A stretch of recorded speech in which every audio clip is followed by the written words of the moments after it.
2주차 시간입니다. 이번 시간에는 노인 가족에 대해서 같이 공부를 할 텐데요. 벌써 종강을 3주를 남겨놓고 있습니다. 우리 다음 주 13주차까지는 그 분야별 가족에 대한 어떤 문제 및 현황을 살펴볼 거고요. 그리고 14주차 때는 이 전체적인 내용들을 이제 종합을 해서 요약을 해서 간단히 정리하는 시간을 갖고 15주차 때는 시험을 볼 건데요. 6월 중에는 학교에서 이제 나름대로 지침이 내려오지 않을까 싶습니다. 최근에 또 코로나가 좀 우리 수도권 지역으로 확산되면서 우리 그 15주 차인 우리 기말고사를 대면해서 볼 수 있지 않을까 싶었는데 최근의 분위기를 보면 또 어떻게 될지 모르겠네요. 우리 그때까지 우리 몸 건강하게 건강에 유의하면서 잘 지냈으면 좋겠습니다. 자, 그러면 우리 노인 가족에 대해서 1차 시는 교과서를 중심으로 내용을 전개했다 그러면 2차 시에는 노인에 대한 실태 조사를 중심으로 했던 결과를 노인의 가족에 대한 내용들을 중심으로 얘기를 하려고 하고요. 3차 시는 노인 자살에 대한 문제를 얘기하려고 합니다. 사실은 노인복지론 시간에 노인 자살에 대한 거를 얘기하겠지만 노인 자살의 원인에는 우리나라는 뭐 경제적 문제, 어떤 그런 문제도 크겠지만 한 가지는 가족 간의 문제로 인해서 발생하는 어떤 그런 문제도 있다 보니까 그런 문제를 우리가 나중에 이제 우리 부모님 또 우리가 본인이 나중에 또 당사자인 여러 학생들이 또 노인이 될 거기 때문에 이런 가족 간의 관계에서 노인 자살 문제가 어떤 상관관계가 있는지를 한번 같이 살펴보도록 하겠습니다. 그리고 2차시, 3차시는 같이 우리 수업 내용과 곁들여서 이제 그 동영상을 같이 이제 유튜브 동영상을 같이 첨부해서 보도록 할 것입니다. 자, 첫 페이지를 보시면 이제 한국보건사연구원에서 이제 3년에 한 번씩 노인들 대상으로 이제 설문조사, 실태조사를 하게 되는데요.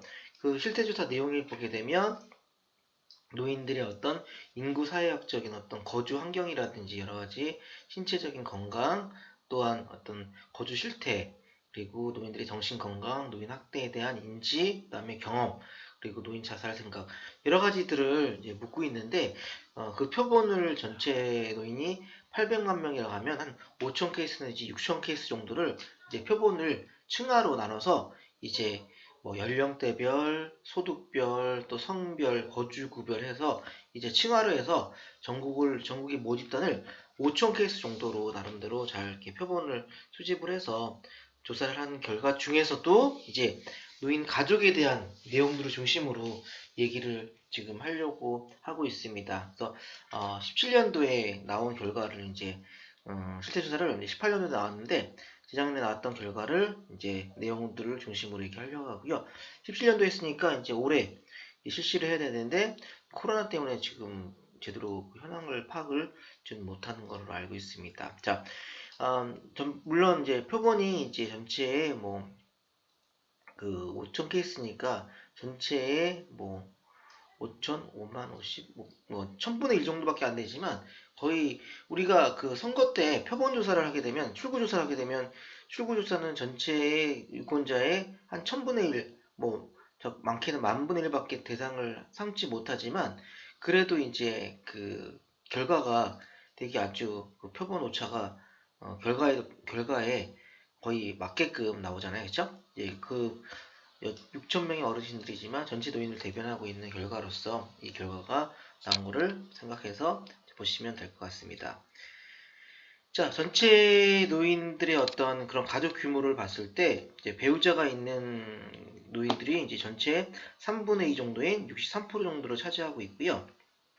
그리고 자녀들이 생전에 있는 경우는 97% 정도를 나타내고 있습니다. 그리고 생존한 손자녀가 있는 경우는 91%, 그리고 형제 자매, 노인들의 형제 자매가 이제 있는 경우 이제 84%, 그리고 가까운 친인척이 있는 경우는 46%를 나타내고 있네요. 뭐 그리고 또 생존한 자녀 수의 평균 수를 보면 뭐 3명 정도, 그리고 생존한 손자녀 수를 보면 평균 5명 정도, 그리고 형제 자매는 3명, 3.4명, 가까운 친인척은 0.8명, 그러니까 1명 정도가 이제 되지. 그러니까 나름대로 나이가 들어갈수록 이제 친인척과의 관계도 조금씩 멀어진다라는 것으로 해석할 수 있겠네요. 그렇죠? 자, 그리고 이제 노인 가구 형태가 이제 우리 84년도 봤을 때 현재랑 비교를 해보면 이제 한 30년, 한 35년 전과 비교를 해 보았을 때 지금 어느 정도 차이가 있냐면, 그렇죠? 지금 이렇게 가장 많은 비율을 차지하다가 줄어들고 있는 비율이 이제 자녀와 동거하고 있는 비율입니다. 자, 이 비율이 예전에는 거의 35년 전까지만 해도 70%가 가족들과 같이 살고 있었어요. 그렇죠? 지금 어떻습니까? 노인들이 가족들과 같이 살고 있지 않은 경우가 이제 자녀들과 동거하는 경우가 23%밖에 차지하지 않는 것으로 나타나고 있는 것이죠. 그리고 노인 부부끼리 살고 있는 경우가 점점 늘어나고 있네요. 결국 뭐냐면 자녀와 동거하지 않은 분으로 인해서 결국 노인 부부끼리 살고 있는 경우가 점점 많아진다고 하는 것이죠. 그리고 여기에 비해서 상대적으로 이제 노인들의 평균 수명이 늘어나고 이제 배우자가 사망함으로 인해서 점점 늘어나는 노인 독거노인 숫자가 어떻게 되고 있다? 늘어나고 있다고 하는 것이죠. 이 가구 형태는 별거 아닌 것 같지만 이제 국가적으로 이제 공적연금 형태로 이제 우리 노인들을 지원하지 않게 되면 결국 가족들이 사적 이전 소득을 통해서 노인들을 부양을 해야 되는데 자녀와 살고 있지 않은 비율이 적어지면서 이제 노인 부부끼리만 살고 있는 독거노인들이 전체 노인의 70%를 차지하고 있는 상황에서 봤을 때 노인들의 생계 문제는 굉장히 심각해질 수 있다라고 하는 문제를 여기서 얘기를 하고 있는 것입니다. 그렇죠? 그리고 현재 한 20% 정도가 노인들이 자녀와 동거를 하고 있다라고 나타나고 있는데요. 자녀와 동거하고 있는 이유에 대해서 물었을 때 가장 큰 거는 자녀에게 가사지원, 손자녀, 양육 등의 도움을 제공하기 위해서. 자, 어떻게 노인들은 부양을 받을 사람인가요? 부양을 할 사람인가요? 그렇죠. 부양을 받을 사람인데도 불구하고 노인이 돼서도 마지막까지 자녀들의 가사지원, 손자녀 양육을 해서 도움을 주는 존재로 계속 동거를 하고 있습니다. 그리고 또 동거를 하는 이유 중에 하나가 또 부양을 받아야 됨에도 불구하고 자녀들이 경제적으로 능력이 부족해서 결국 부모들과 같이 살고 있는 경우가 또 많다라고 하는 것이죠. 3순위로 가장 많이 나타나고 있는 거고요. 그리고 자녀와 동거하고 있는 이유 중에 두 번째가 본인 스스로 경제적 능력이 부족해서 같이 살 수밖에 없는 부분들이 여기에 나타나고요.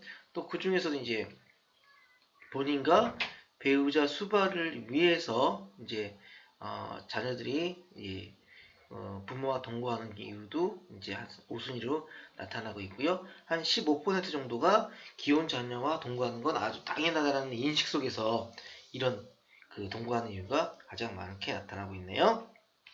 자, 그러면 노인이 결국 이제 단독 가구, 자녀와 분리해서 생활할 수밖에 없는 이유에 대해서 이제 거주하는 이유에 대해서 이제 물어봤을 때 가장 큰 이유가 뭔가요? 자녀가 결혼해. 자, 의식 중에 이제 우리는 자녀가 결혼하게 되면 당연히 출가를 하는 것으로 인식이 된다는 거죠. 그렇기 때문에 이제 당연히 자녀의 결혼을 통해서 단독 가구를 유지할 수밖에 없는 형편이 되고요. 그 두 번째가 이제 자녀의 경제적 형편이 어려워서 결국 이제 같이 살 수 있는 상황이 안 되기 때문에 자녀들이 우리를 수발할 수 없기 때문에 분리를 한다는 것이죠.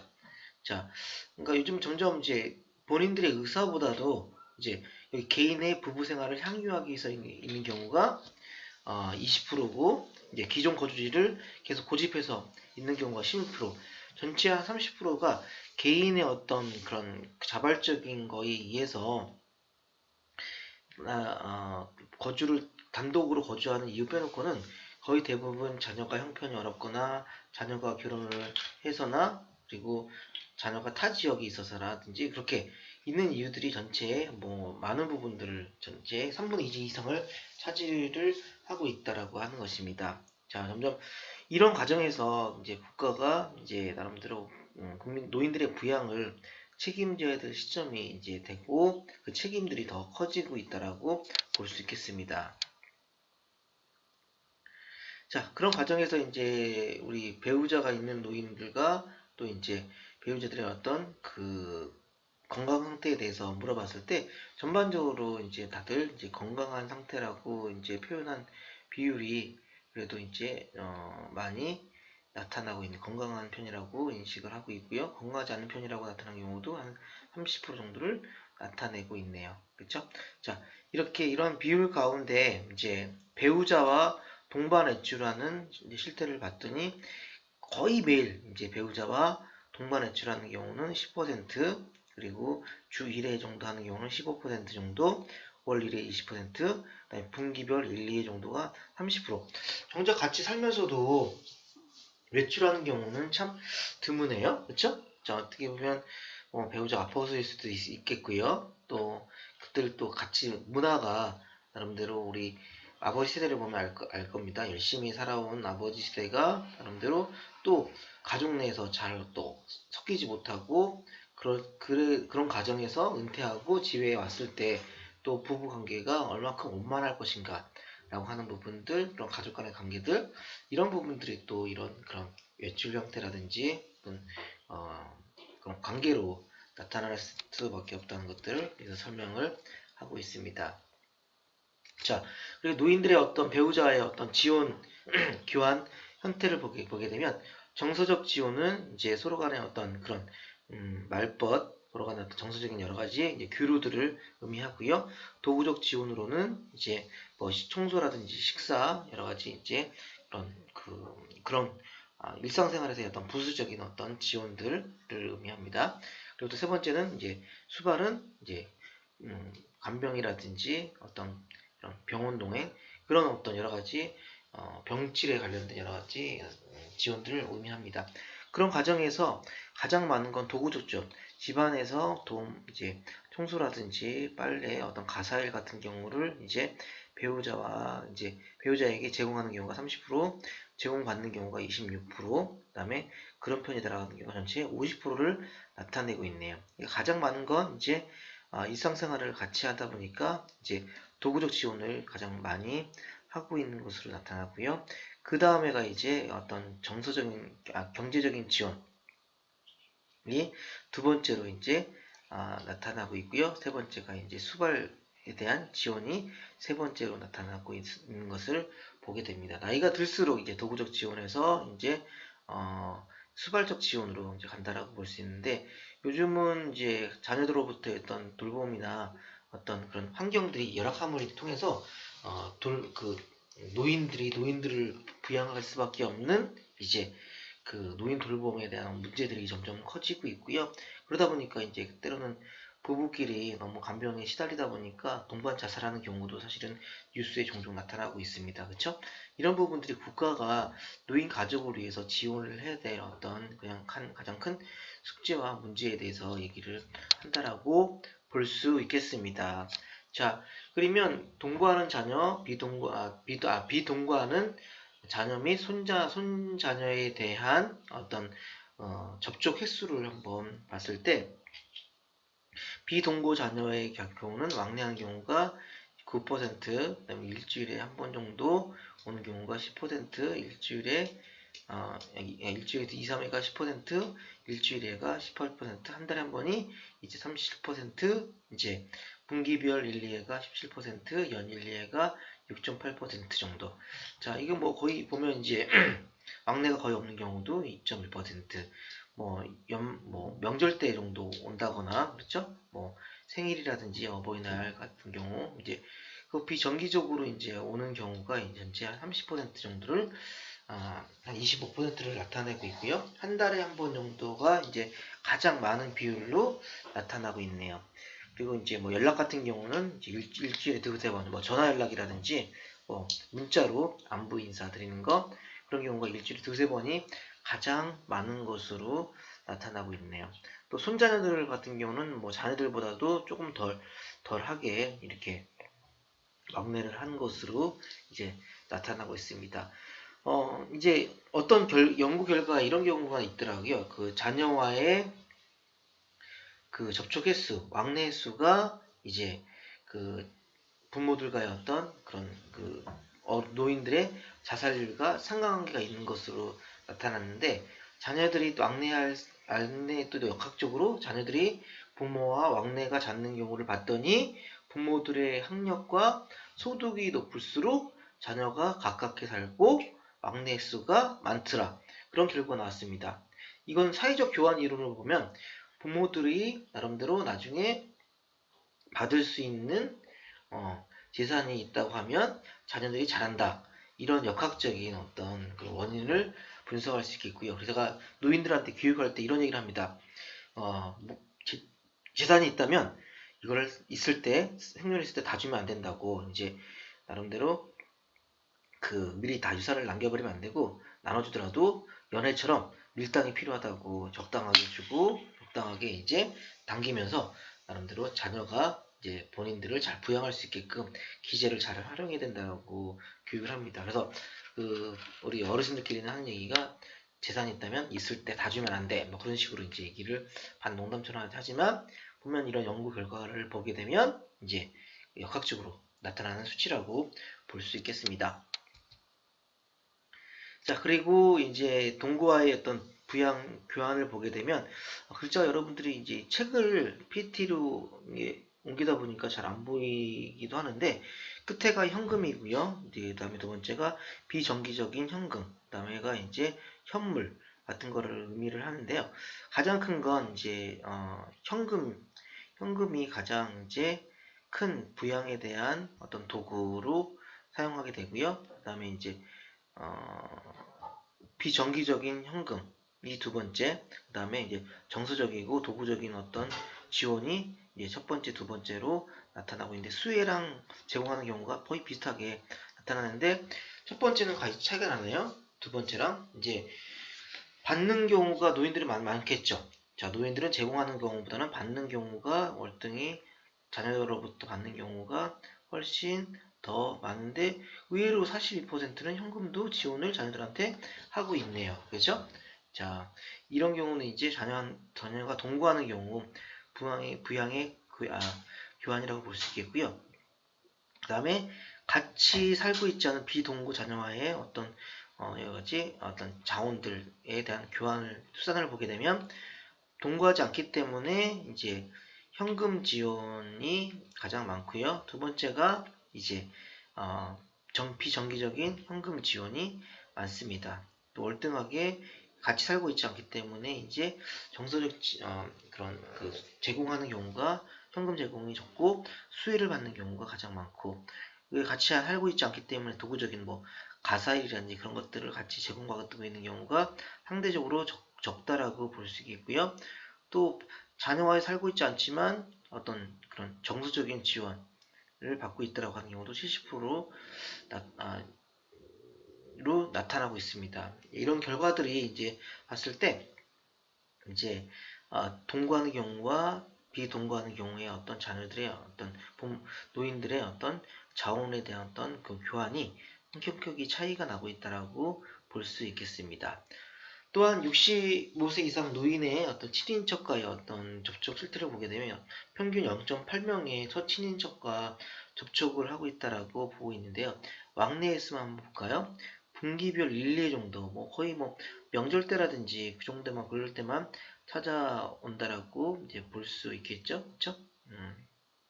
예, 그런 비율에 있어서 이제 차이가 좀 난다라고 볼 수 있겠고요. 그 연락은 그래도 뭐 주 1회 정도 연락을 하고 있지만, 막내 수로는 이제 좀 뜸하게 연락을 하고 있고, 그런 친인척과의 자체가 이제 평균 한 명이 안 되는 걸로 나타나는데, 그만큼 나이가 들수록 친인척과의 어떤 관계를 유지한다는 게 좀 어려워진다라는 어떤 역학적인 원인을 볼 수 있겠습니다.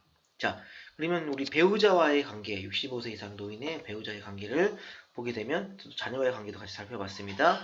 대부분이 뭐 65%가 만족하는 것으로 나타났고요. 자녀와의 관계 만족도도 68%를 나타나고 있고, 그저 그렇다는 사실은 어저께 그저 그래라고 노인들이 표현을 하지만 사실은 부정적인 표현이라고 사실은 볼 수 있겠습니다. 근데 이렇게 배우자의 관계, 자녀의 관계에 대해서 만족한다고 했지만 이런 연구는 사실은 양적 연구, 그러니까 설문지로 물어봐서 그냥 자녀와의 관계 어떠세요? 배우자 관계 어떠세요? 하기 때문에 이게 나쁘게 얘기했다가는 자신의 치부를 드러난다 생각하기 때문에 관계가 별로 서먹하고 안 좋으면서도 불구하고 그냥 그저 그래라든지 그냥 만족해라고 이제 하면서 이제 얘기하는 경우가 사실 많습니다. 그 때문에 이 관계가 사실은 노인들의 어떤 정서적인 부분에서 굉장히 큰 부분을 차지하고 있는데요. 이런 부분들을 참 우리가 나중에 3교시 때 얘기할 자살 문제랑 관계될 수도 있다는 부분들을 말씀드립니다. 또 노인들이 자녀와의 갈등에 대해서 이제 한 8%가 갈등을 경험하고 있다라고 나타나는데요. 자, 그 중에서도 가장 큰 비율로 나타나는 게 자녀의 장래 문제에 대해서 서로 다투는 경우가 이제 많습니다. 자녀들이 이제 장래 문제에 대해서 이제 같이 살고 있는 경우, 이제 요즘은 결혼도 늦게 하고 이제 여러 가지 캥거루족으로 엄마의 품에서 안 나가는 거죠. 하다 보니까 자꾸 이제 자녀는 성장하는데 독립은 하지 않고 또 집에만 있다 보니까 이제 장래 문제에 대해서 또 많이 다투게 됩니다.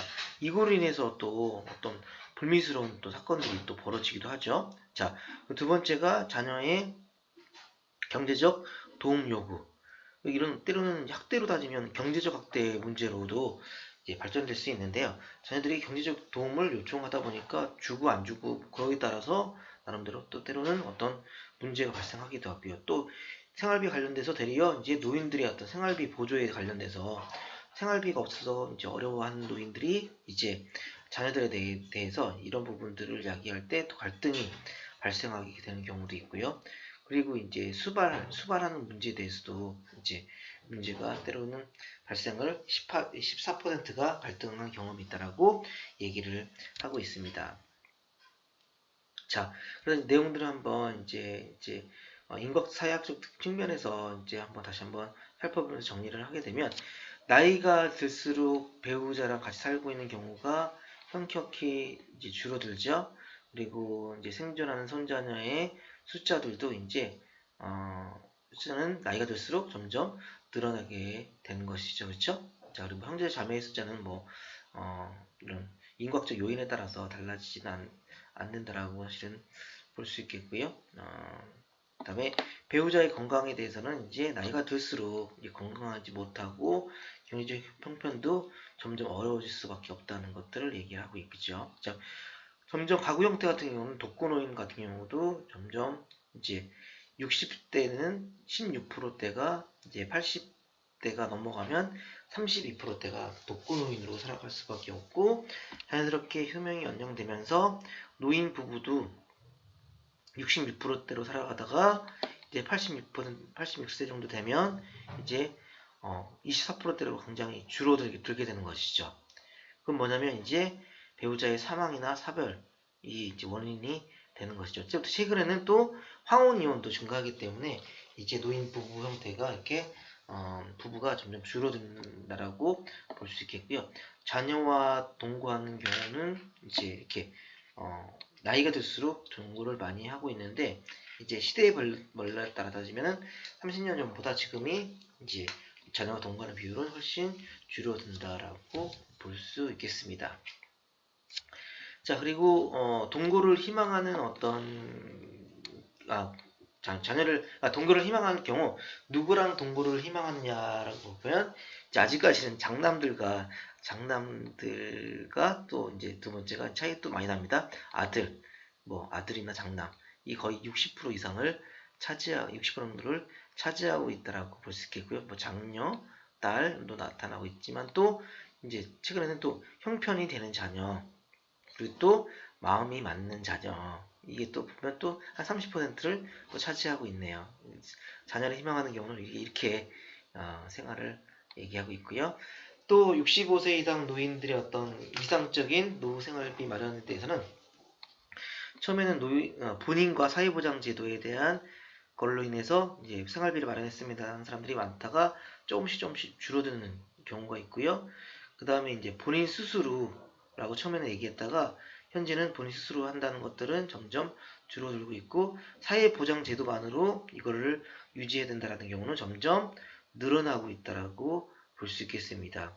자, 결국 이제 이거 1번과 3번의 경우 봤을 때 이제 가장 늘어나고 있는 비율이 이제 본인과 사회보장제도 이제 사회보장제도, 그러니까 이 사회보장제도만으로 되는 경우는 이제 거의 수급비, 공적연금으로 이제 이루어지는 경우, 그다음에 본인과 사회보장제도는 기초연금을 받으시는 어르신들이 이제 노인 일자리 참여하시고 이제 하는 경우, 그러면서 이제 또 스스로 이제 본인이 이제 일자리 참여해서 돈 벌기 때문에 이렇게 하는 경우, 이제 가장 이상적인 경우로는 이제 본인과 사회보장제도 그리고 사회보장제도에 의해서 이제 노후생활비를 마련하는 것에 대한 의식들이 점점 커지고 있다는 것들을 이제 표현을 하고 있습니다. 자, 여기까지 이제 우리 노인 가족에 대한 실태를 3년마다 실시되는 보건사회연구원에서 실시하고 있는 노인 실태조를 중심으로 살펴보았습니다. 자, 수고하셨습니다.